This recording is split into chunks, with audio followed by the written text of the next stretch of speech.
think if employers take it from a holistic point of view, then you're going to attract lots of benefits from the employee as well as the organisation. I think there's lots of evidence around productivity, the increase in productivity, in relationships, in absenteeism. I think there's a lot of reports around that kind of thing. However, the benefit to the employee is that they become more self-aware, they become more mindful, and they start to take more responsibility for their own mental health.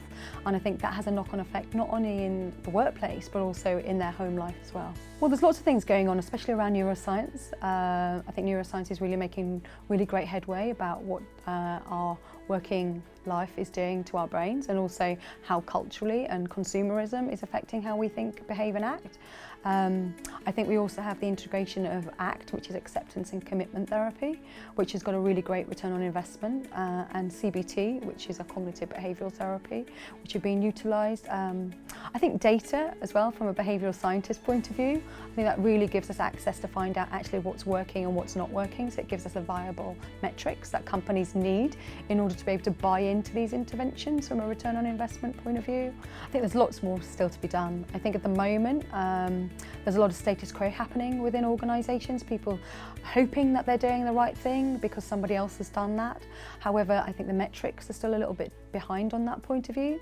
I think we also need to be engaging a little bit more with academics and professionals in this field. I think for me, there's a lot of people coming out and using this as a commercial advantage. So we need to really get to the nitty-gritty of that. I think another side of the coin is to look at kind of integrating more mental health professionals into the workplace and having their own little unit, which is, you know, got a mental health nurse, got a psychologist, got a GP, where actually have a unit within the actual organisation. I think stigma is definitely reducing, but we are now in a society where people want to know more, they want to understand themselves better, and I think organisations can go so much further with actually helping people to identify what's causing the mental illness and not just recognising the signs and symptoms of the illness. I think we do really need to go back and look at the causal stuff. I think delegates should expect actually a bit of an innovative type platform where you get to talk to your peers.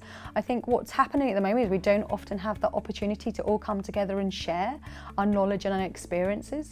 It's the first event of its kind, which would be absolutely amazing. It shows that we're really moving forward in this space, and I'm really excited to be involved.